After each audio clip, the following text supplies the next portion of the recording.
This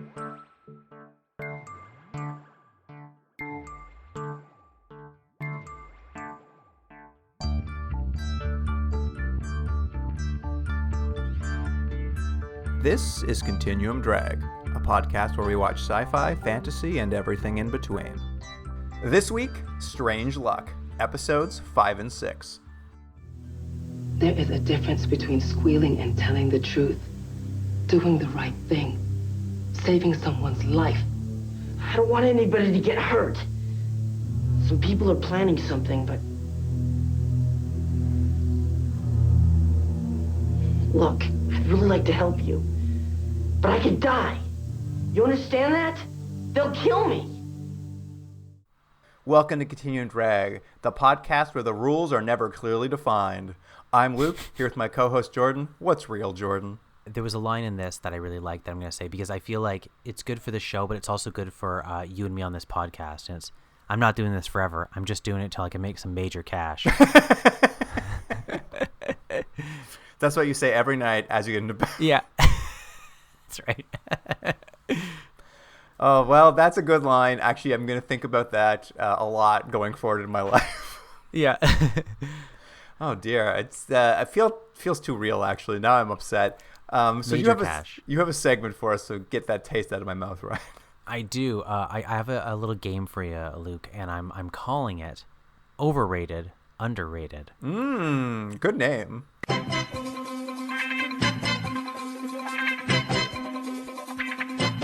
So what I'm going to do is give you a couple random things from this show, and you can do this rapid fire if you like. You could explain your answers, whatever you like, but I'm going to give you a couple things, and you're going to tell me if, in your opinion only, if they are overrated or underrated. All right.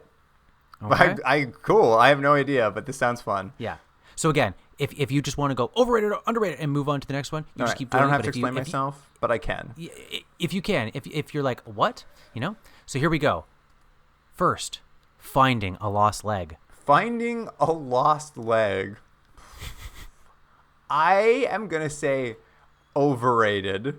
You're right. We're going to get into it in this episode's coming out, but I'm going to say overrated because a great deal of screen time was dedicated to something that meant nothing. Yeah. Second, a coffee shop as a location used in lots of TV shows and this show as well. I'm going to say underrated. I think we've lost third spaces in our society, Jordan. And seeing these 90s shows where people would hang out at a coffee shop, coffee was cheap. It's just a place to be around other people, occasionally birth a baby. Underrated. I like it. Okay. Third, the character of Chance Harper, our hero, our protagonist. The character, right? The character, not the actor. I'm going to separate him from the actor, and I'm going to go overrated. I think you're right. He is, as a character, so passive, and I think it's a character trait he has. He's a character who puts no effort into his own life. He's just accepted his lot and just like a river. Maybe in some ways he's a truly meditative, like really enlightened person. Like maybe that is actually, he's so enlightened that he just goes with the flow of things, but it's an infuriating character to have to watch. I agree. I think it's a hard character to have be, again, your protagonist of a TV show to be like, well, let's just see what happens. But I bet you could write a great book about the Tao of Chance Harper. Next category, surviving a plane crash. Underrated. You know what? I think if you can survive a plane crash, good on you. I'm all for it. I think everyone should be surviving plane crashes. That's just my opinion. The character of Audrey, and I think her name is, what's the full character? Audrey Weston. Is that the waitress or the reporter?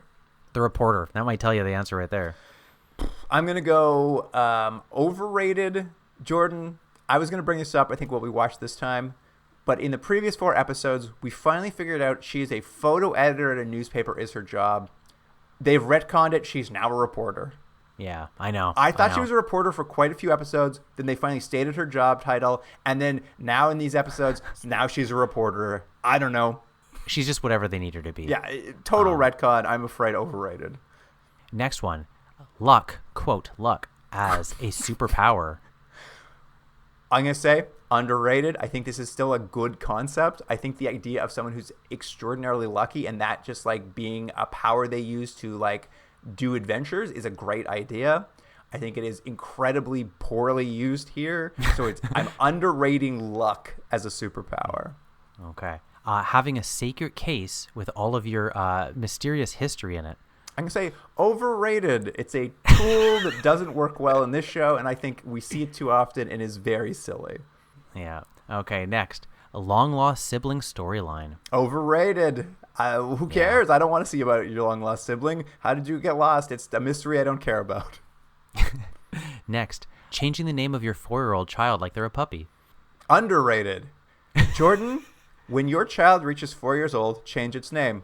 Immediately. Yeah, that's not confusing. Change their name.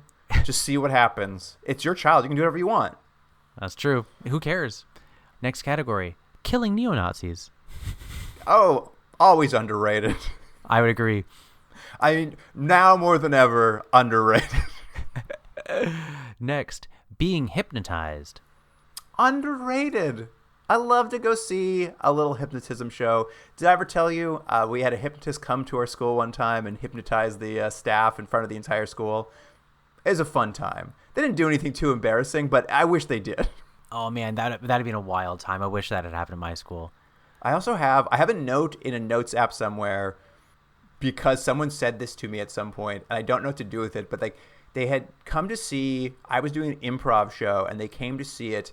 And they were like just telling me, oh, what a good time they had. It was so much fun to see this comedy show. And they're like, I've never really seen a comedy show before. I was like, really? And they're like, yeah, it's the first time I ever come see a live comedy show. Well, except that one time I saw that hypnotist.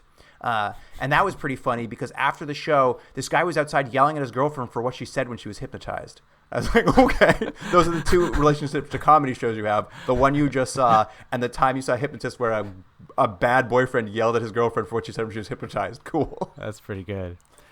Next category, the character of Angie. Overrated.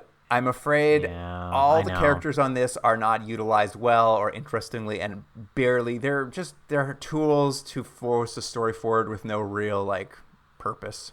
Okay, next. And that's nothing about the actors, just the characters. I know, that's the thing about some of these. Is they're doing what they're doing. They're doing their best. They're doing their best. Yeah, being a photographer and having 2 cameras. You know what? Probably underrated. I'm not a photographer, but I assume you need 2 cameras to do different things. Maybe one's a large format, one's a small format. Probably makes sense to have 2 cameras as a photographer. If someone steals it out of the car and it has just the pictures you need, you know? I mean, that's just bad luck. Bad luck. Sometimes you have good luck, sometimes bad luck. That's what the show's all about. Yeah. The character, Dr. Ann Richter. Also overrated. I want to say underrated because she's so poorly utilized. But again, I just think the characters in general, they don't know what to do with them. They're barely characters. They're just there to serve a function. Who do you think is worse utilized in this show? Anne or Audrey? Anne is the doctor. Yeah, that's right. I would rather see Anne, I think, just because I've had to spend the least amount of time with her so far. And I just know the other character does not work. Mm-hmm. So I'm at least less annoyed by seeing the doctor when she got 1 episode after 6 episodes of the show. Well, you're up to their final category, and that is, so it's overrated or underrated, and it's potatoes that are shaped like famous people. Underrated. Jordan, I know you love Agreed. them. I know you'd love to just travel the world looking at them. Oh, I would love it. Things that look like other things. Yeah, I went to I know you did. Our lives. I went to one of these a country show where they have vegetable competitions and stuff, and one of the things was vegetables, but it wasn't that look like people. It was vegetables that had been dressed up like things. Oh. And each one was more hideous than the next, and I loved it. Jordan, I know. I don't even need. When you said I went to, I was like, I am sure you did. You couldn't drive past that. That is your entire jam. Is can I see the most kitschy thing on the side of the road? Yeah. I was like, 2 tickets, please. And Jamie's like, all right, here we go. I'll pay any price. Anyways, they were dressed up this one's a farmer. What's that one? An ugly farmer. Oh, okay. It is. I loved it. And that's how you play overrated, underrated. Honestly, loved it. That was a good new game. We haven't had a new game in a while, and I actually quite enjoyed that one. It made me think. Yeah. It made me think. And we got to go down a little memory lane here on a show that might be taking the escape pod soon. Well, we'll find out. Here's the IMDb summary for episode 5, Blind Man's Bluff. Mistaken for a hitman, Chance is drawn into a plot to have somebody killed. And once the mistake is found out, Chance must both stop the plot and keep himself from being a second victim. And that was a truncated summary courtesy of Justin Bogan. Yeah, that's mostly it. Yeah, that's the plot. Let me just say, we start on a talk radio show, but it's one of these like very politically charged kind of shows, like Alex Jones. Yeah, I have these same notes. One of those, Alex Jones is written right here. Yeah, one of these like blowhard, like they're just really loud. They're just, their job is to get people incensed, and that's what they're showing in this as well. And it's so funny that like, obviously I think at this time it was Rush Limbaugh was the big one. Now it's like gotten worse, but I didn't realize at first this whole thing is like this guy's like catch thing is like, I'm gonna grenade you, whatever, and then like a bomb sound goes off. I thought the first time he did it, he actually killed himself in the studio. You didn't realize it was a sound effect on a soundboard? Yeah, and I thought I was like, oh, Chance isn't reacting. It's like him like, again, like just going with the flow. He's like, oh, the guy's died in the radio. And I was like, no one cares? And then I was like, oh, it's his shtick. I see. Yeah, when someone calls in, he doesn't like their opinion, he blows them up. Yes. Yeah. This episode, Jordan, was so depressing. Yeah. It's so much about like right-wing fear-mongering with neo-Nazis pulling the strings that it's just like, I'm like, why is this was in 94. I'm like, why do I still got to be dealing with this right now? And in fact, it's worse than ever. Well, I thought the same thing. I'm like, weirdly, this show is, and this episode in particular, is rather timely. However, I will say this. We know this about this show. I think there's some attempts at some commentary here and some morality. I don't think the show is the most deft hand. So it's sort of like someone who hasn't really done their research, kind of like doing a debate, and you're like, oh, I agree with you, but I don't know if I want you up there at the microphone. I'm not sure you're the one to be leading this charge, but okay. Yes. Yeah. But yeah, the premise of it is we get started going. There are 3 black teens who are on trial for a murder. Someone was pushed in front of a subway car. They're on trial. A like hotshot lawyer has taken their case and is trying to defend their rights. They believe they're perhaps wrongly accused. The right wing, via this blowhard on the radio, is really advocating. He's doing that thing which is still being done today, where like you're basically advocating violence, but never really like, oh, but I'm not really saying that. Like, we should murder them and make sure they're dead, but not really. Like, it's that very infuriating thing where that like you toe right to the line of like absolutely monstrous behavior, but you're like, well, I didn't say it. Yeah, it's like they're just one step past what the legalities of getting in trouble. It's like, I'm pushing free speech as far as I can go, almost a hate speech where you can get charged. It's like, but I'm not doing that. But it's having the effect that they want, which is to get people really angry and riled up to do these horrible things. Yeah. So that someone listening will go out and do the activity, and then you can be like, well, I didn't tell them to. I just kind of suggested it. Yeah. Well, anyway, this is why it's so depressing. A lot of the same talking points that you see today. That you're like, oh, good Lord. Anyway. Chance, he is meanwhile getting lucky like he does. You know him. He's always getting lucky. Yeah. This time, he goes to buy a hot dog on the street, and someone mistakes him for a white supremacist hitman and gives him an envelope of cash to kill someone. Though they don't say who, they just give him an envelope of cash. Has this kind of opening happened in this show before, where it's like a mistaken identity or something? It's not the worst way to start it, but again, I just don't know if this plays into the idea of him being lucky. I have that same note here. Does this qualify as part of his power? This is just a mistaken identity thing. This is how almost every television show starts. Yeah. So it's weird because we've like banged this drum over and over. Like, it's so ill-defined what his superpower is, or what his ability is, or what his overly developed sense of luck is. But it's just like, he sometimes, like, if you compare this episode and the next one we're going to talk about, the Angie-centered episode, they're 2 very different concepts. And here's the thing, I'm realizing the more we watch this, is that, like, this show might have worked better as parody, because everything that's happening to him is the same thing that happens to any character in any other show, because a plot has to happen, an event has to happen to kick it off, and it is always happenstance. It's usually just something that kind of, a mistaken identity or something. And if this were parody, where they were pointing out just like, what are the odds of this happening? Guess I'm just lucky. Yeah. Like, that would maybe make the show make more sense if they were just like showing how absurd the tropes of these kind of like adventure of the week television shows are. But they're not doing that. They're just like all the same things that happen to any other character in any other TV show happen, and we're just writing it up as like, because he's lucky. I think you're probably right. And the weird thing about this is like why there's a mistaken thing about like the guy comes up to the hot dog vendor and well, says, he looks really racist. That's why he made the mistake. Yeah. So he says like this classic sort of trope you see, you're like the bird flies at midnight and you say, but does it mustard, have black please? Wings? Yeah. And so he says something, but the funny thing about it is they do it in a way where like you could accidentally say the wrong thing, because he asks him about a hot dog at a hot dog vendor. I'm like, the chance of someone saying it is pretty high. Pick a better code word. Yeah. Like if your code word's like, go to a hot dog stand and ask the first person if they like mustard on their hot dog. It's like, well, probably 30% of people might answer the way that you're wanting one specific person to answer. So like, it just seemed like, I'm like, you guys are not very good at your job. Is that just because you're stupid neo-Nazis? I mean, he just looks really racist, Chance. They figured it was him. Yeah. Anyway, well, this is kind of Chance's plot. That police psychologist, what did you say her name was?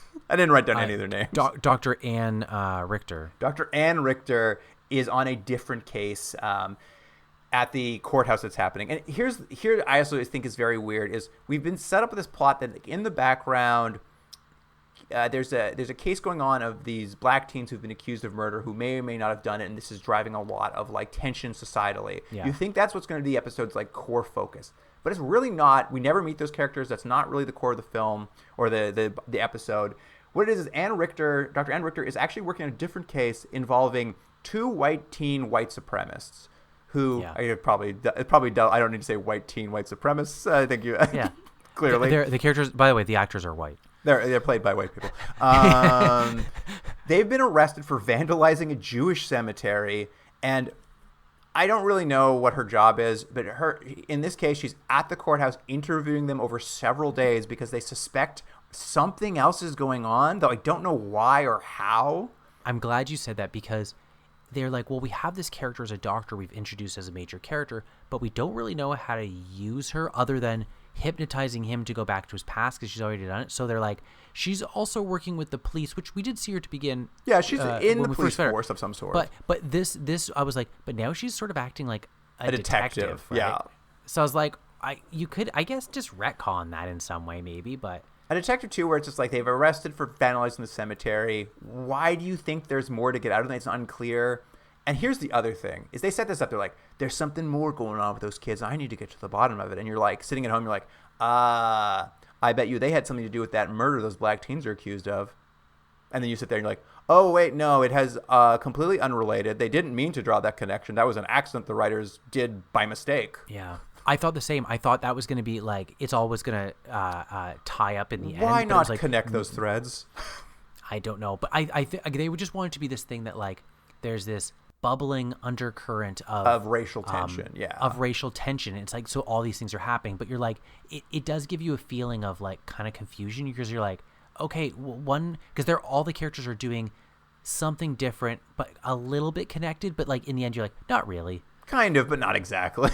Yeah.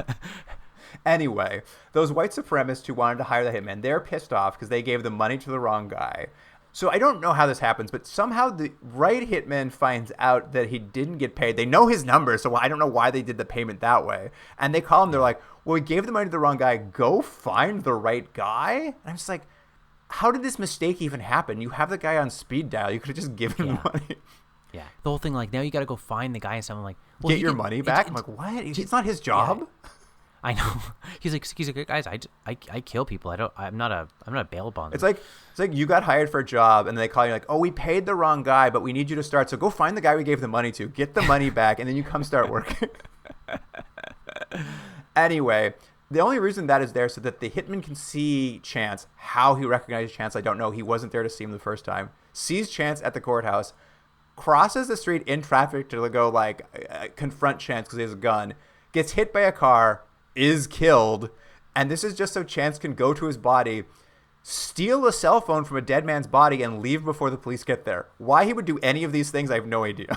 I'm, again, glad you said that, because if you're just in Chance's perspective, he is just minding his business. He's going about his day. He's eating hot dogs, and he sees a horrible car accident happen in front of him. And his reaction is, well, he has two things. One, he yells at the lady who hit him and goes, "Get back! Get out of here!" Then he goes to look at the guy. Flee the scene of the murder. Yeah, and then he reaches in the guy's wallet and takes his cell phone. And was like, "Huh, interesting," and leaves.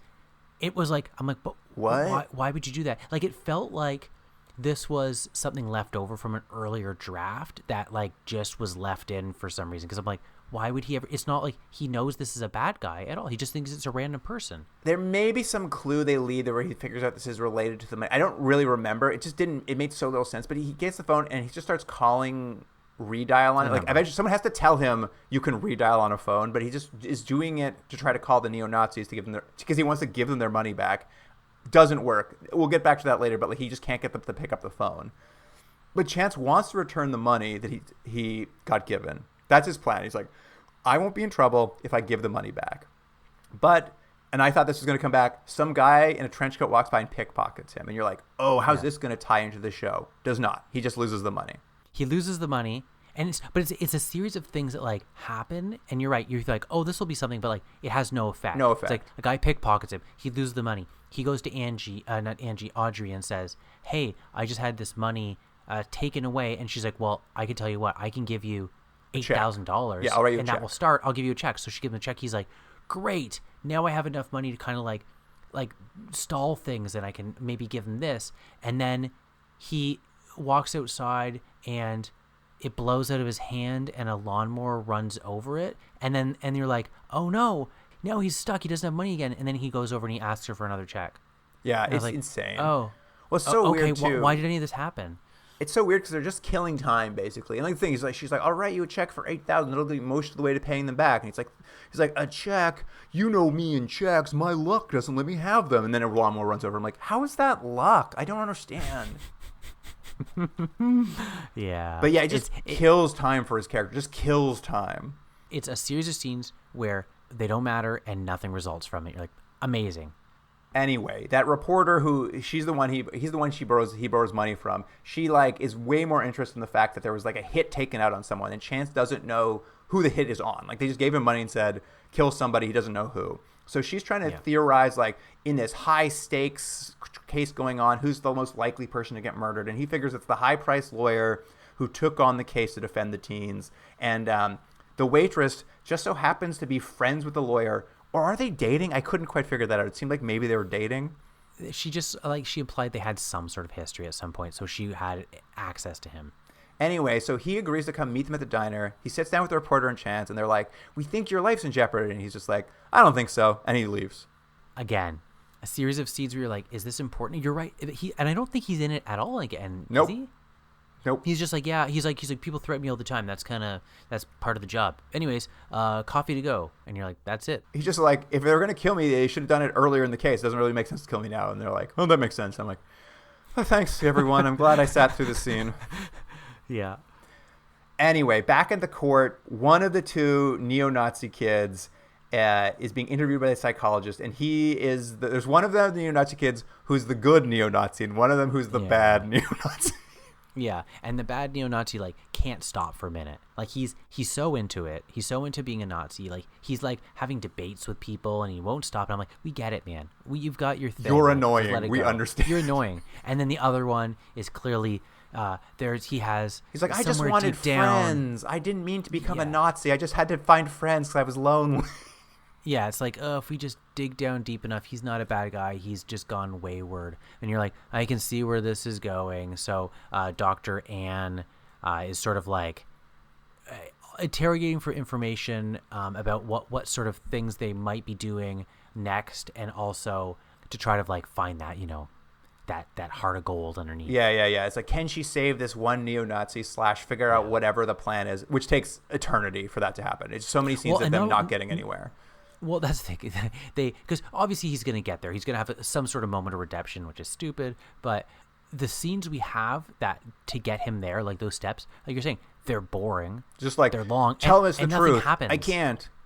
And then she's like, I think there's more to him. And you're like, why? We didn't see this at all. And she just and then they're like, what? We know he's good because when she's interviewing him, he says, I like photography, just like Chance, so he has to be good.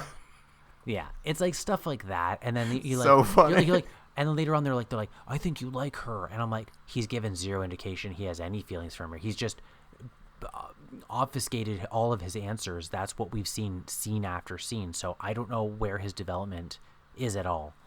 And essentially what's going on at this, why we're talking about this, is because the larger white supremacist organization basically sends word via one of the Nazi cops in their employment who works at the courthouse.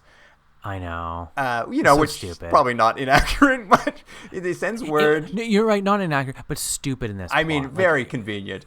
Sends word to the bad neo-Nazi teen that he should kill the good neo-Nazi teen before he spills the beans. And the bad neo-Nazi teen's like, okay, well, and I'll also kill the psychologist too, because, she's black, so I should also do that while I'm here. And we're like, okie dokie. Yeah, and it has the whole thing, of course, like you could see it coming a mile away where it's like they're in like a parking lot. Oh, we're not even there yet, Jordan. We're not even there yet. They just get what's going to happen. You know what's going to happen. Anyway, we'll get back to this. Eventually, the white supremacists call the cell phone that Chance has been carrying around, and Chance is like, oh, I'll pay you back the money. And they're like, we don't care. We just want to kill you now. And I'm just like, what? Okay, sure. They just want to kill Chance now because he took the money. Whatever. So Chance is like, oh, no, I need to still get that. Chance just obsesses over this money for the rest of it. He's like, still got to get that money and pay them back. Got to pay these Nazis back. Yeah. So Chance gets that another check, as you said, goes to the bank to cash it, and for a reason, the Nazis have chosen to also rob that same bank at the same time. Why are they robbing that bank? I'm not entirely sure. And not only that, they've never mentioned robbing a bank. We've never seen that they need money or that this is a plan at all. And it's just like, it's one of those things, I think we've said this before. It's like, at least for me, coincidences to get into situations, that's great. That's what makes fun TV or fun movies. Like, can you believe this weird, like we were saying at the beginning, can you believe this weird thing happened and sets us as a series event? Great. But a coincidence to solve a problem you've set up for yourself is lazy writing. And what they've done is, we need these people to connect. So I guess he's in a bank and they're also there. Why? It's just convenient. That's why. It's like, why. And they're there. And then they recognize him, by the way, from behind when he's lying on the floor. There's like, hey, there's that guy. I mean, how do they know? They don't know how one person saw him. I don't understand how anyone recognizes him. He's not famous. I know. And there's like, there's that guy. There's that guy again. You're like, who owes us money? We've had no interaction with him. Like, yeah, we just know. In a city of whatever, of 5 million people. You're like, yeah, there he is. Yeah, it's so bizarre. And like they drop lines and the Nazis are like, well, after our plot, we'll need to escape, so we need money. Let's go rob a bank, just so that they can like show up while Chance is like, I need money, so I got to go to the bank. Yeah, it's all so annoying. Anyway, they recognize him immediately. They kidnap Chance. They bring him to their hideout. They're like, we're going to kill you, but first we're going to bring you to our hideout, show you the bomb we've built in the back of this van, just give you a little also look around. Bomb. We're also going to do a bomb. We're still not going to kill you. We're going to take you for a drive in our van to the bomb exploding. I'm like, just kill him. Like, what? Why are you, like, why on earth? And like, they take their masks off and show all their faces to him. I'm like, why would they do any of it? They would just, if they want to kill him, just kill him. There's no reason they're doing any of this. Yeah. They got to take him for a drive. They got to put him so they can get pulled over by cops later and blah, blah, blah. They all get caught. It's so dumb. That's basically what happens. It's like he gets out coincidentally because cops pull them over. Well, that's just it. The verdict comes in over the radio as they have a chance on, they're holding him hostage, and they're like, the teens have been found not guilty of the murder, so they're like, well, time to take our van to go do our domestic terrorism at the courthouse. And they drive over, and as they're driving, the police pull them over because the license plate has fallen off the back of the van, which I guess is the luck we're supposed to know about. I would say it's bad writing and it's a coincidence to get him out of a problem. Cops pull him over. They see a man tied up in the back of the van immediately. Just arrest the Nazis without incident. There's not even like a struggle. Yeah. They're just arrested immediately.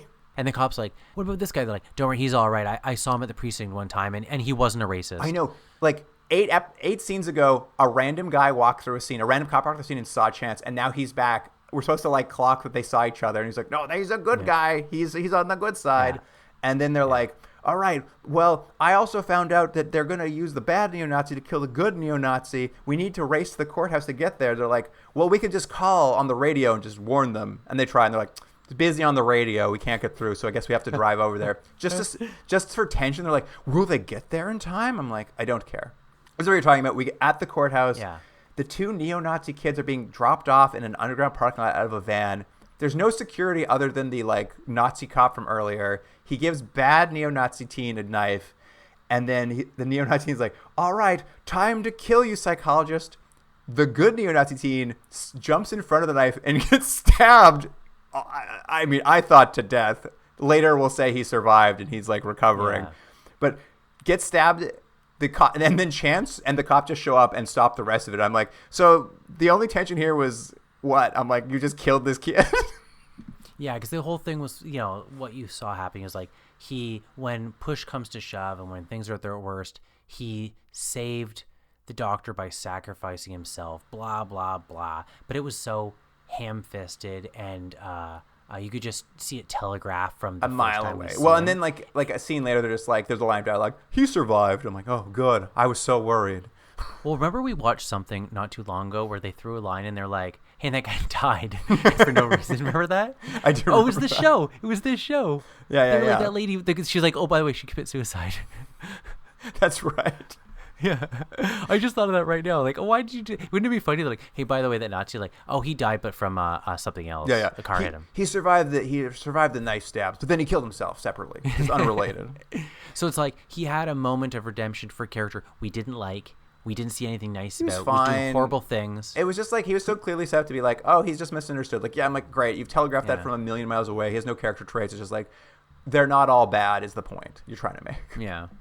Yeah. Anyway, there's a denouement to this episode. The reporter tells Chance that she's been taken off the story about the near domestic terror attack at the courthouse because she refuses to exploit her friendship with Chance to tell the story. And I was just like, what? Are you exploit your weird, friendship? right? And then, yeah, and they were like, she's like, I didn't want to do that. Because there was like a scene earlier where she was irritated at him because he wouldn't give her more information. But I was like, what? Why is this happening? Also, you're a And then later reporter on, now suddenly. Yeah, yeah. And then at the very end, she's like, but guess what? Even though I didn't do that, Even though they I gave me a better refused, job. I refused to do an order from my boss. They actually gave me a better job. I'm doing a 3-part story on white supremacy. I'm like, that's not how it works, man. You don't like refuse to tell a story and then they're like, oh, I like your chutzpah. Have a better story. No, you're wrong, Luke. At work, a lot of times, I ask someone to do something and they refuse to do it. And I say, you know what? You've got gumption. You're now in charge of the department. You're in charge now. I love this. Yeah. That's just your kink, though. I'm just bad manager myself. That's how I got here. I'm gonna get a promotion for promoting you. I did the same thing. Anyway, yeah. Wow, what an episode. I'll say this, and we're gonna rate stuff later, but I'll say this, and this is a not faint praise, but not a good episode. But I feel like in an episode in a series where they don't give a lot of effort, I feel like they tried. I don't think they executed, but I feel like they tried something. It's not this show. Like, it's like, hey, we're going to maybe have like a little bit of political commentary or something. It's like, I don't think you guys should be doing it, but like, I feel like they tried something. I don't disagree. They picked a real issue and they tried to dig into it legitimately. Yeah. I just don't think this show is built for that kind of like dissection. That's exactly how I felt. Yeah, it's just like, you like, I think we said it before. Another thing, it's like, you're kind of a silly show in some ways that like is taking itself seriously, and I don't really know why. And like most of this episode and other episodes, they don't really take it. It's like, isn't it kind of fun and silly that he's this guy who falls into things and gets out of them, and these crazy situations they're like also Nazis and hate in society and racial relations. You're like, I don't know if this is the show, guys, but like, okay. It felt like, and now a very special episode of Strange Luck. Yeah, it did a little bit. I know normally we do a goofy, stupid thing, which this next episode is, but this week, we're not doing that. Yeah, like watching these two episodes back to back gives you a weird whiplash for not only the tone of the episodes, the content of the episodes, and then not to get into it, but like the idea, this really convoluted, nebulous idea of what his specialness is, what his uniqueness is through his luck and chance and his fortuna in this universe, it's not clear. And in this one, it's more like a gambler in this next episode, and it's not in this particular episode with the neo-Nazis. We'll get into it right now, but this one's crazy because it's just like they really need to set up more rules to make this episode work, and they refuse to define anything. So this episode somehow works less because of it. But let's get into it. Here's the Angie's turn. Here's the IMDb summary for episode 6, Angie's Turn. I don't know if that's such a good idea. Oh, come on, Chance. You can't leave me here on a day like this. Well, what if nothing happens? I mean, all I got scheduled today is to take a picture of a potato that looks like Elvis. A spud that looks like Elvis? That's fantastic. Who knows? We may see the king himself. Now, there's one thing that has never happened to me. Never say never. After Chance brings a woman into the diner who gives birth, Angie decides she wants to ride along with him to experience one of his exciting days where anything could happen. And that truncated summary, of course, was again from Justin Bogan. I'll say a few things about this. I like that they gave Angie an episode and she got to develop a little bit. Okay, great. A character we don't get to see a lot. Fine. Why not, right? The idea, though, that, and we're going to see it, like, she's like, early on, she's like, this thing happened. It's a pregnancy in the diner. We'll talk about it. But this childbirth, it's so exciting. I want to see what your days are always like. But they've kind of established through the show that it's not like he's having zany adventures. It's just that he falls into things. And they're not necessarily interesting things. They're sometimes peculiar things or minor things or things that put him on a path of difficulty or obstacles he has to overtake, but they're not necessarily like wild and crazy things. And she's acting like he comes into the diner every day and is like, you wouldn't believe it, I just came off a roller coaster that shot me off onto the moon. It's like, but that's not what we've seen. Other than like a few of things, it's like they're not that crazy. So I was like, what kind of adventures are you telling her that we're not getting to see in this show? Again, it would make more sense if this show was a parody of these kind of shows where the board characters. You're absolutely right. Like this is like the day is like, I'm going to live a day in the life of Kramer. I'm like, okay. Yeah. But that's comedy. Yeah. No, you're right, though. Because if they had a thing where it was like, they sort of poked fun at themselves and like, hey, what if all the times you did, A and B and C and D all your all wacky like more adventures. outlandish. Yeah, then they're more outlandish than the last. You'd be like, I get it. They're kind of making fun of how silly these TV shows are. And if you were actually living this life, it'd be hell. It would be hell. Yeah. But they're like, wouldn't it be wild to be like Chance? I'm like, not really. He kind of is like, let's be honest, like kind of a lackluster loser who isn't. It like, was. That's why I thought it's like, I want to come for a ride along with you. You want to ride along with a loser for all day? Okay. That's not even being mean. That's what this show is established. He doesn't have any money. He's a which slacker. Is fine. That's not a bad thing. But it's purposeful. He's a slacker. He doesn't care about anything. He's not motivated. He's not ambitious about anything. He has no real hobbies or interests or likes or dislikes. He just is existing. Mm-hmm. And as a character, that's hard to get behind because it's not like he's quirky. He's just a guy who's like, meh, I guess my life is what it is. Meh. And you're like, why would Angie even want to spend time with him? Every day he leaves the diner, she should be like, thank God that loser is out of my diner and I can get back to my life.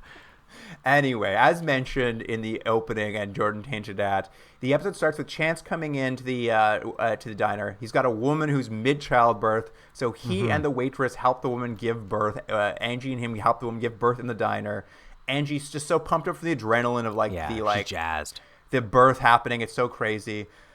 So she decides, hey, I got the day off. Let's live a day in Chance's life. So Chance is like, well, I got to go to this random guy's house today for a newspaper assignment. I got to take a photo of a potato that looks like Elvis Presley. So that's stop number one. Well, here's the thing. But doesn't this make my point right away? They don't go, he's not like, I got to go on to NASA and do this thing. He's living my life. He's going to go see a crazy potato. Yeah, I know. That's not that interesting. So why she should just be like, it would be funnier if she was like, oh, you know what? Actually, I think I'm just going to go home and watch a movie. I mean, it really is more like you have the day off and your buddy's just like, I got a weird work thing today. I got to take a photo of a potato that looks like Elvis. Like, you want to come? It's like, yeah, sure. It sounds dumb. Like that's more of the. It's not that exciting. Yeah, and it's like, and then they really lean into this comedy. It's so wacky, this episode. Like this is like, what would you like? This is kind of a B plot, I guess. I don't know. Here's the thing. They see the potato. While they're there, the brother of the guy who shows the potato and sells people $20 tickets to see the potato, he busts in because he's like, I originally found the potato. My brother sold it for me. And now I have a grenade, so I'm going to take the potato back. And so he basically takes the potato hostage and leaves. And then he throws a grenade. And then, haha, it's a novelty lighter. There was no threat ever.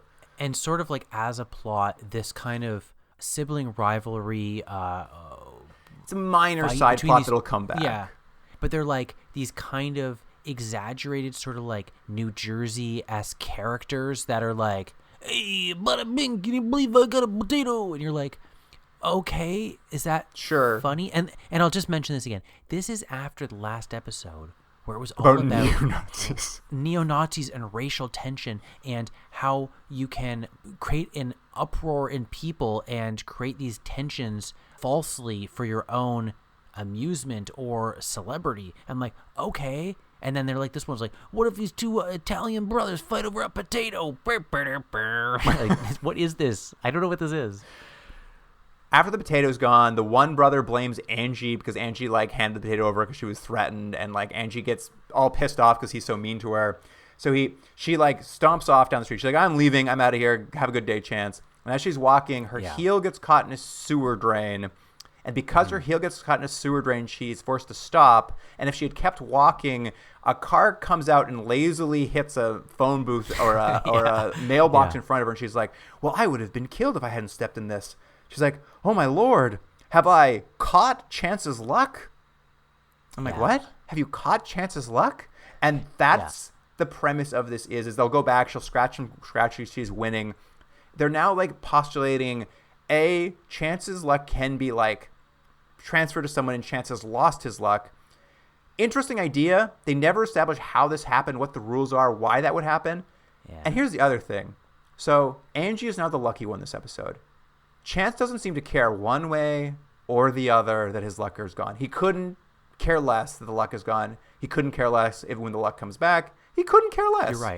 You're right. And it's to this point I have from earlier, which is it's a problem with his character because you think it would be a thing where at a certain point he's like, I have learned to live in this particular way for so long. This is what I'm used to. And he'd be like, and I've kind of complained about it and that this is my existence. Now he's got to see he's relieved a of normal life would be. And it's like, is he relieved? Not really. Is he looking back wistfully? Not really. Yeah, it's neither an inconvenience to him to have lost his way of life, nor is it the case where you'd be like, oh, he's relieved of his curse and it's so nice for him. And later in the episode, he'll take it back because he loves his friend, even though it's a burden to carry. Neither of those is true. He literally doesn't care one way or the other at any point. Yeah.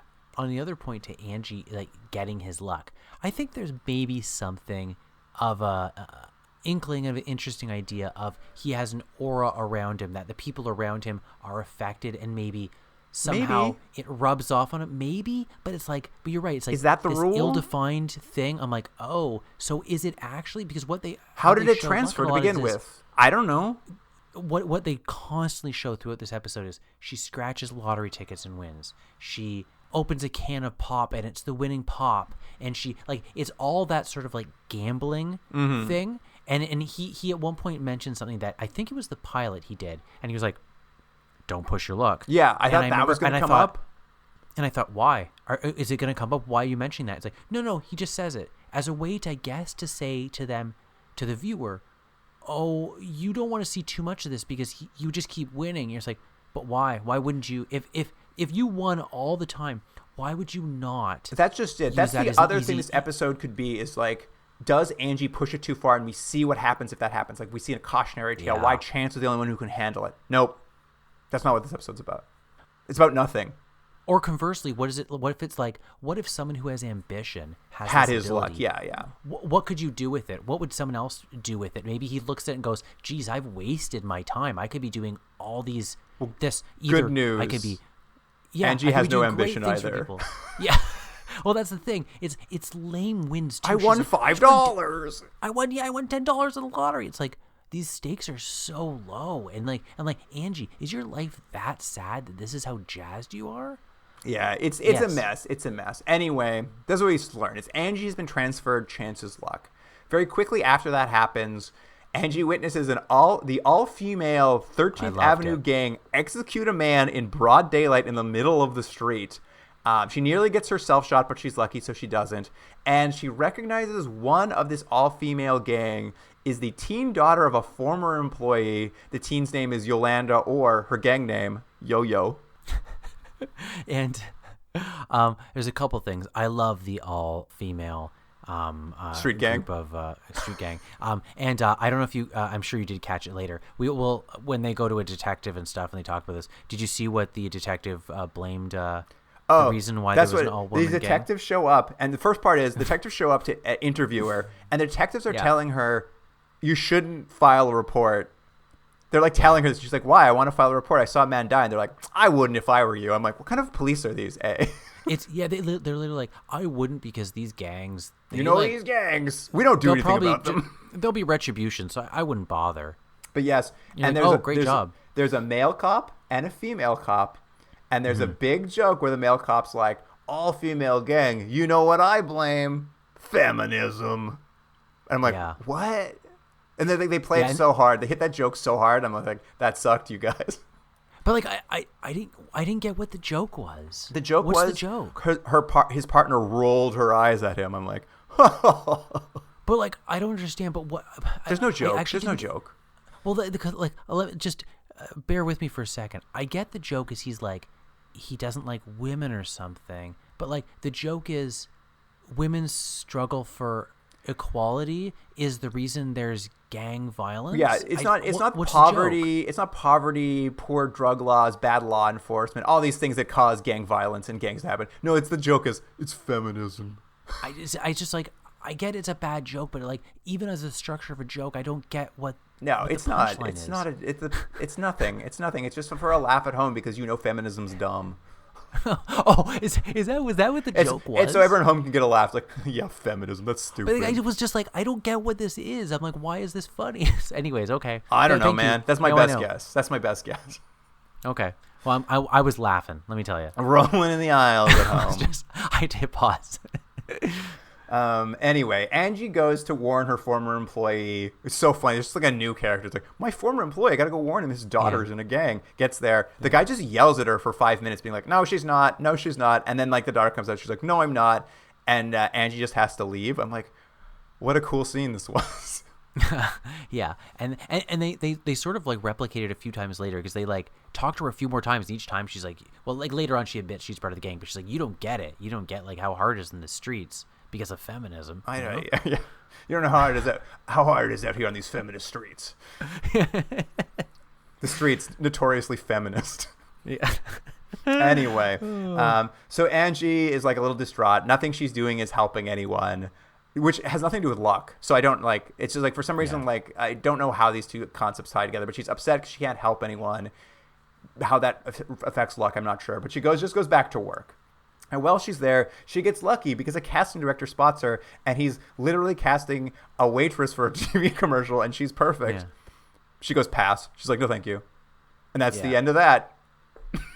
Yeah, until there's a joke later on. Yeah, this is a joke later. She looks at the TV, and there's a woman dressed like her, talking like her, doing a TV commercial. This is less than 48 hours later, though. This commercial's on television.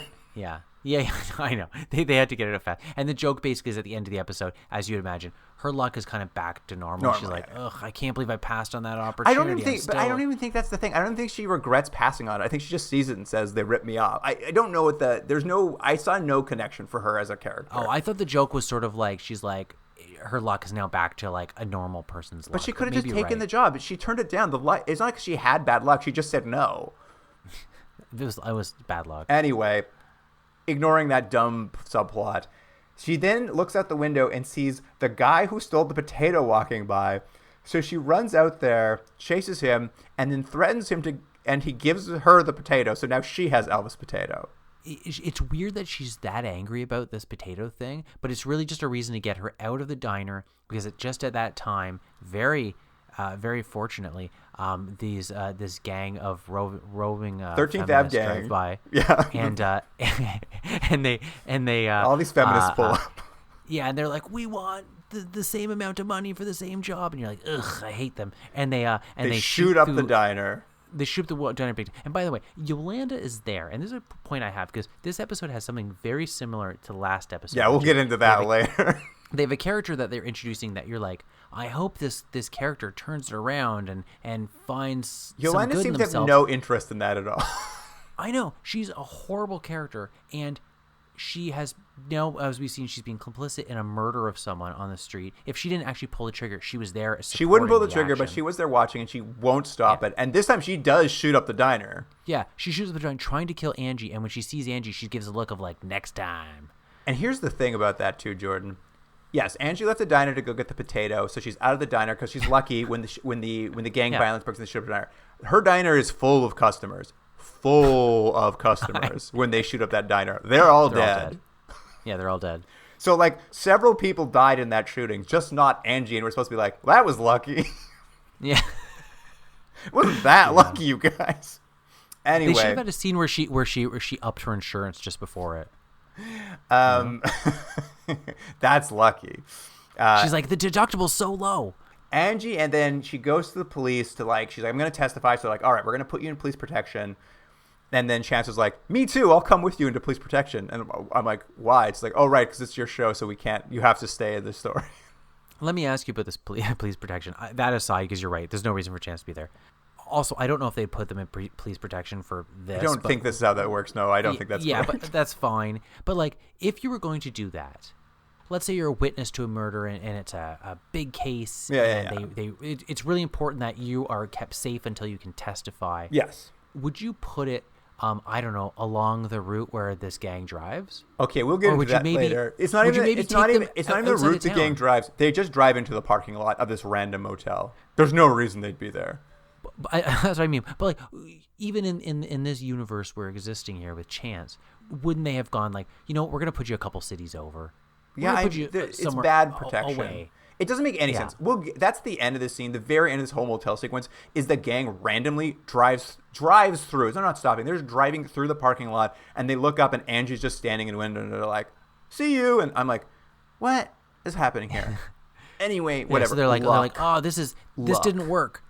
This didn't work. I guess we'll have to leave. Let's go back. I want to go back to this motel. There's a lot. I want to talk about this motel for a little bit because I'm obsessed. We're going to put you in a motel to keep you two safe.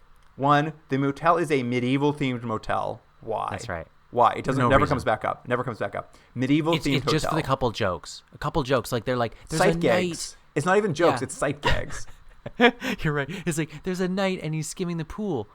I don't think any character even comments on the fact that everyone at the hotel is medieval. I don't think anyone comments on it. No. The only thing they get is they look in a mirror, and the mirror has like drawings of like, a king and a queen, I don't know what this is, crowns. like hats from the 15th century, and they like. so when you look in the mirror, it looks like you're wearing a hat, and they're like, oh, we're Henry VIII or whatever, and you're like, oh yeah. Anyway, that's it. I mentioned this earlier that I thought there was something going on between Angie and Chance, possibly one-sided. But in this scene, Angie and Chance have a chance to have a heart-to-heart. They talk about their lives. They start making out. They're really doing having a secondary, like they're developing the love triangle, I guess, of this thing. Do I care about it? Not at all. But this is what's happening while they're there. We're kind of seeing that relationship coming together. While they're doing that, they order pizza because they're hungry. A pizza is delivered by a pregnant woman. Yeah. And she hands over the pizza, and because she's lucky, she's just opened a can of pop, and in the side of the can of pop it says you've won $1,000. Yeah. So the pregnant woman delivers this pizza, and she's just like, here's your pizza. She's like, can I get a tip? I could really use the money. And they hand her the can, and she's just like, what the fuck? Why did you guys are jerks? And they're like, don't throw it away. You might want to keep that can. They won't tell her why they're giving her the can. They're just like mocking this pregnant woman desperate for money. And then they go to the patio. They look at them. They're like, let's watch her as she goes to her car. Oh, she's going to throw it out. She's so fucking stupid, this pregnant woman. Oh, she looked inside. She realizes it's $1,000. I'm like, these two are the fucking most disgusting human beings I've ever seen. Yeah, it was. I was rolling on the floor. It was just like it's played for laughs, but like if you like any thought at all, it's just like these two are monsters. They're mocking this woman in troubled times. Just like they hand her the can, they don't even explain it to her. They're just like, "That's your tip." Well, I'll tell you. You know what I would blame? Feminism. It's so stupid. Oh my god, I was just like, I watched that scene. I was like, this is insane. This is like such a like, you think this is like making your characters more endearing. It's making them so much less endearing. Do you want to talk about the domestic violence also happening at the motel? And then immediately afterward, they hear domestic violence happening in the next room. You know, Played for laughs, by the way. Yeah, you know what's always good? Domestic violence for laughs. Everyone loves it. They go get the cop who's guarding them. He's like, I'll take care of it. He knocks on the door. They go inside the room. The cop falls off the balcony into bushes a story down. So the cop's taken out of it. And then Chance has to punch the abusive husband out. And then the abused wife is like, don't touch my husband. And she starts hitting him like, he can hit me whenever he wants. This is funny. I'm like, no, this sucks. Yeah. The whole sequence is awful. And again, for a show that they just tried to have some sort of comment on issues, again, maybe unsuccessfully, maybe it will vary depending on how you feel about things or how successful they were. But then the next episode, the joke is, isn't it funny that like this guy hit this woman and then she's defending him after? I'm like, no, that's actually part really of a sad. Problem that we I don't know how to deal with it. It's the tone in which they do it. It's like it's not like they're trying to like make a comment. They're just like, it'd be funny. Wouldn't it be funny? It's so funny. Yeah, it's not. I want to go back because since we're talking about them trying to deal with like complicated topics right now, a lot of that happens in the scene. This episode starts with the pregnant woman giving birth, Angie helping. We get the scene where a pregnant pizza delivery woman comes by, delivers a pizza. It leads to a heart-to-heart between Chance and Angie, where they start implying that Angie either had a baby and lost it, or has a child somewhere she doesn't see, but they never go into details. They just start like tiptoeing around it, like, ooh, what's this mean? I'm like, what is happening? Is this whole episode about Angie's need for a child? I agree, because I feel like it's something you mentioned pretty early on when we started watching this, which is they sort of tease these mysteries just for reasons. Like, it's like, you're like, but is this interesting? It's like the whole thing with like is his brother alive? Was there a reason for the plane crash? All these things, but they don't really want to. They want to stretch that out as long as possible. So they're like, we'll kind of just mention it and then move off. And this was another one. We're like, maybe she has a child out there somewhere. And you're like, okay, is that what you're saying? Like, anyways, we got to get back to domestic violence comedy. We don't have time to deal with this. We got to get back to that. It's weird, but you're right. It's like they hint at it. I felt the same thing. So enough that we both caught the same. Yeah. But not concrete in any way. Here's the thing, because at this point we had just seen pregnant pizza delivery driver. I'm like, what is up with all the pregnancies episode? What are they getting at? And that's when they have this conversation. I'm like, oh, this is what this has been building to. I was like, get fucked, show. Yeah, I bet you they're never going to mention it again. I mean, we'll never hear it. I'll tell you that. Anyway, this is when they're out on the balcony. The gang drives by through the parking lot randomly, sees her. So Angie's just like, well, that's it. Time to leave protective custody. I'm going to do the next thing I need to do. I'm going to go to Yolanda's high school and confront her directly as she gets out of school. And that's what she does. And this is it. Yolanda's just like, she goes there. She's like, Yolanda, you shouldn't be in a gang. Don't you understand that gang is just exploiting you because you're so smart? I'm just like, yeah, that's what gangs usually do. They find the smart kid at school and exploit them for their intelligence to help run the gang. What the fuck are you talking about? Yeah, my opinion was, I think Yolanda's kind of a piece of crap. But it's the craziest thing to go and be like, we know how gangs work. They're exploiting you because you're smart, and they need a smart person to do their books. I don't understand what this is. I don't think gangs look for the smartest person and recruit them from. It's not how gangs work. I like that. I like that she's helping with their taxes at the end of the year, make sure they're getting a good return. That is literally what they posit. It's just like, it's only because you're so smart the gang wants you. I'm like, that is not make any sense at all. It's bizarre. But on a separate thing, when they're trying to convince her stuff, this is when she uses that line that I said at the beginning of this episode, which was, let me just see, what did I write it down? It was, I'm not doing this forever. I'm just doing it till I make some major cash. That's what she says. This is what Yeah, and I was like, so she's being all like kind of like thug life or whatever. And I was like, but that's her motivation. It's kind of weird because it's not like you see in her life that she is struggling, whether it's she's her doing parents well are at having school, a tough time. her parents love her. So she's just like leading a secret life for reasons, and it's like she's like, because I need cash. I'm like, but you guys seem like you're like doing okay. Like it doesn't. Well, it's we missed the scene where she watched MTV and got inspired. Okay, maybe so, but it was just one of these things where I was like, even her motivation is weak. It doesn't make sense. I know. Anyway, after Angie confronts her and tells her she's too smart for this, Yolanda's just like, "You're dead. I'm gonna kill you, Angie. You're dead," and then walks away. Yeah. And then so they go to the diner. The two guys argue over potatoes. Well, they go back to the diner, which is so funny because it's days later. She's finally cleaning up after the shooting. Everything seems fine though. Insurance came through. The potato men drop by for some reason to get the potato back. Chance like facilitates like a family therapy session with them, trying to get them back on like familiar terms. It's literally just for Chance to do something in the episode. Yeah. And when they start fighting again, Chance just puts the potato in a blender. He's like, "That'll show you. I blended your Elvis potato." I'm like, okay, cool. Yeah. And what I liked is maybe my favorite scene of this episode is Yolanda comes to the diner. I know. She's like, Chance is distracted, so he can't stop her. And Yolanda's just he's like, so she's like, "Hey, remember the last scene? Where I told you, you. I said I was going to kill you, and I don't care anything you say. I've had a change of heart, and I'd like to have a conversation." And she's like, "Great. Would you like to come to a third location?" Yeah. She's like, "But I don't have the conversation here. Would you mind if we have this heart to heart? And by the way, I'm definitely not going to kill you. Do you want to go out into the parking lot in the scary alley where it's really dark? Like maybe that's a good place." And she's like, "You know what? I think that is a good idea." I know, it's so funny. They go out there like, "Just kidding, my whole gang's here and we're gonna execute you." Yeah. And so they hand Yolanda the gun. They're like, "Shoot her in the face, Yolanda." And then there's been no character development to this, but Yolanda's just like, "I can't do it. Actually, I am a good guy. I can't do it." And they're like, "Fine, we'll shoot her."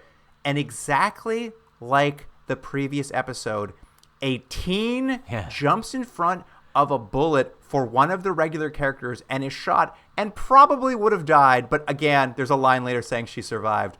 But it is crazy that both these episodes end with one of the major characters having their lives saved by a teenager who's getting murdered. Yeah, and it's the same thing. This like unearned redemption of that doesn't. They haven't built up enough to make it make sense. She literally told her she was going to kill her. Now she's taken her out to be assassinated. She just won't pull the trigger, so she jumps in front of the bullet.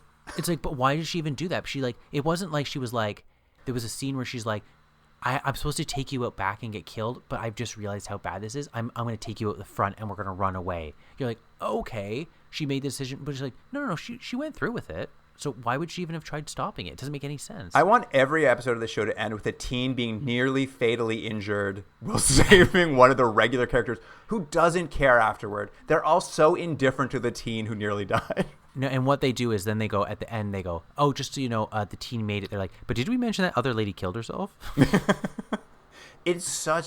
I couldn't believe they did it 2 episodes in a row. I was just like, did no one notice this when you were in the room? Yeah, literally the same thing. Great. Anyway, they cut to the next day.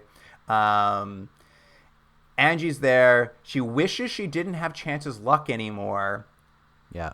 And then they're like, "Oh, it turns out you don't have it anymore. I got it back somehow." Is it because she wished it? Is it just it wore off? It's never clear. It seems completely arbitrary why she's lost the luck. It's just like the next day she's like, "I guess I don't have luck anymore." I'm like, okay. Yeah, and she knows it because she scratches a scratching doesn't ticket. win.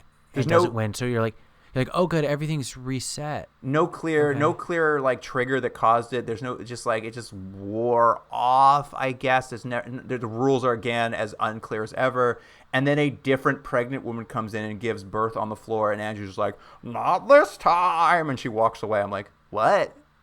That's it? Yeah. Honestly, of all the episodes we've seen in the show, now we've watched, 6 episodes? Yes. If I could recommend, if someone was like, "What is this show like?" These would be the 2 episodes I would show someone to go like, this is it. This is the show. Like, these are kind of like wildly There's different nothing tones. here for you. You're like, here it is. This is what the show is. Episodes 5 and 6, everyone. All right, Jordan, I have a couple final notes to cover, stuff we didn't talk about that I Okay. wanted to just bring up about these episodes. First of all, so the neo-Nazi episode, The name of that episode is Blind Man's Bluff. Why? I don't know. What on earth could that mean in relation to that episode? Oh, I love it. Could not tell you.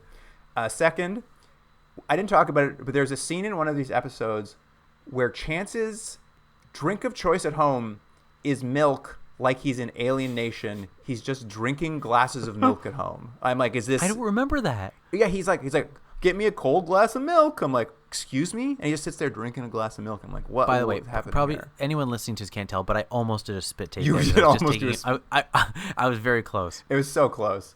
And finally, I want to tell you what the best part of these two episodes were.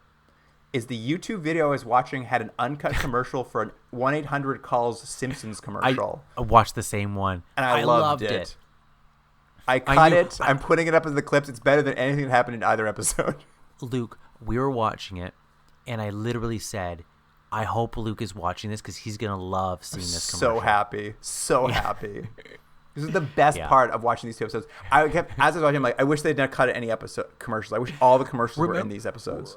It's a funny thing to tell people, like, in this point in the 90s, mid-90s, like, The Simpsons were such a cultural phenomenon that they sold out so bad and just sold everything. It was crazy. Like, they were everywhere. And there's every commercial, like, the amount of brands, like, again, this was, The Simpsons were advertising, like, a 1-800 number. Oh, I know. Collect call number. It was so funny. It's crazy. I was like, yeah, because they were just huge. Honestly, it was funny, too. It was a really funny commercial. Yeah. better time for The Simpsons. Oh, man. But yeah, that was the best part of watching these two episodes, was that there was one commercial the guy who recorded it didn't cut out, and it was a Simpsons one. I was so happy. All right, Jordan. What do you want to rate Blind Man's Bluff? I'm going to give this a higher, I think, rating than I think it deserves. And for the reasons I said before, I feel like I almost owe it to this show because I feel like they tried. And I know I probably said the exact opposite on other things where it's like it's all about how it actually comes out in the execution. But for whatever reason, I just was like, I don't know. It feels like they tried something. They didn't really do very well, but like, I don't know. I'm gonna give it a 6 out of 10, but it's not a 6 out of 10. 6 out of 10. Wow. I mean, listen, yeah, 100%. They took a swing at a real world issue, which I'm going to say, yes, absolutely. I think you're right. There's some credit to be given there. Yeah. It's not They can't carry the weight. They can't carry the weight of it in any way, shape, or form. The following episode proves they shouldn't have even tried to carry the weight of it. But it also just sucked. It was so depressing. Like, outside of even just the quality of the episode, it was so depressing to watch it in 2026. It made me depressed watching it. I'm going to go 2. I love it. And then Angie's turn. I like this episode less. I just don't like the zaniness, and it just felt dumb. For even if it's just like you have the same ending of the teen getting shot, whatever. It's like, this is a 4. I'll give it a 4. Listen, I agree. It's this awful episode. It doesn't make any sense. They refuse to like label any rules related to the superpower of Chance. They just refuse. It can transfer. How? Who knows? How does it come back? Who knows? We don't care. What does it mean? It doesn't matter. Some really awful choices for the characters. A really bad choice for comedy. But I do think the show like is more adept. It should be wacky if it's going to be anything, but it's still bad. I'm going to go 3. No, I'm going to go 2.5. I'm just going to give it a 0.5 better. So you liked it a little bit better than the other one, huh? The other episode was so depressing. I just couldn't. I was just like, this depresses me so much. At least this one wasn't trying to tell me anything. Look, this doesn't bode well for this show. You know? Well, because it is time. We're now three podcast episodes in, which means we're going to check the ratings and see if we're taking the escape pod. Yeah, I mean, I don't know how we're not taking the escape pod on this thing. I mean, I've been pretty harsh on this show. There's just no way. Yeah, and I know this has been a real struggle for you. So I hope mostly for you, Luke, that we're leaving and you don't have to watch much more. Although I'll say this, I'm pretty sure if we escape pod in, we're never going to get to see the episode that I'm sure is there. And I haven't looked, but I'm sure there's at least one episode where the brother really gets an episode and comes back. And that's not going to be the last episode. You just know it's not. It's going to be episode 9 or something where, you know, he comes back for a bit. And we're just not going to get that mystery solved. Yeah. We're going to find out he doesn't have any luck. He doesn't have bad luck. He just kind of is a accountant. Yeah. Yeah. Anyway, all right, I'm typing the numbers in. Are you ready, Jordan? Let's find out the rating.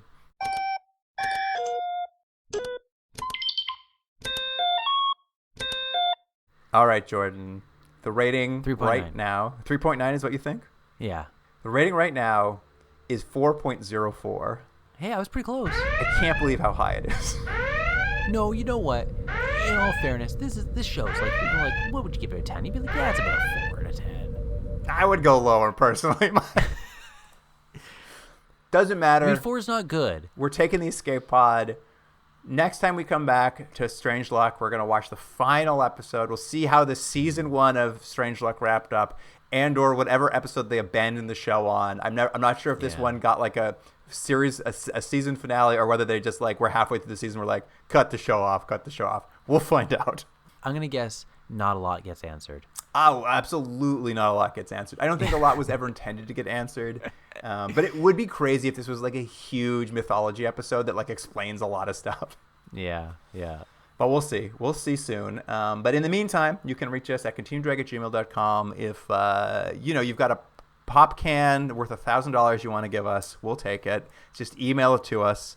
continuumdrag@gmail.com. But please explain to us that it's got $1,000. Don't just give it to us and watch us mockingly. We'll open our email and there'll be a can inside. I'm like, what are we supposed to do with this can? I'm like, Luke, just throw it out. Just throw it out. Why would anyone send us a can by email? And of course on Instagram, TikTok, Facebook, and Blue Sky, we'll have clips from Strange Luck. Not a lot of them. There's not much going on. There will be a Simpsons commercial, though. I promise you that. Well, we got two births and a diner. I'm not doing that. Well, they weren't even interesting births. What about that medieval man skimming the pool for 3 seconds? Well, maybe teens getting fatally wounded. Yeah, there you go. We'll see. I don't even remember what I pulled. But you can find all that at Continuum Drag's the handle on our socials, and that wraps it up. Listener, thank you for joining us, and Jordan, I will see you on the next one. For the last episode. See you then. Can't get enough Continuum Drag? Commission a bonus episode for charity. Want us to watch an episode we missed after using the escape pod or during a best of run? No problem. Is there an episode of a series we've never watched or a TV movie you want us to cover? You got it. Wish we'd comment on your favorite movie, content, or other weird media? Sure, why not? All you have to do is make a donation to one of the charities selected by past guests on our website. We suggest a donation of $50 per television hour of content we're watching, but everyone's means are different, so give what you can. Get all the details about bonus episodes for charity on our website, continuumdrag.podbean.com, or follow the links in our social media profiles. Continuum Drag is recorded in Ontario, Canada, and Seoul, South Korea. Theme music by James Rick Seidler. Produced by Jordan Dullick and Luke Black. Special thanks to Aaron Hughes.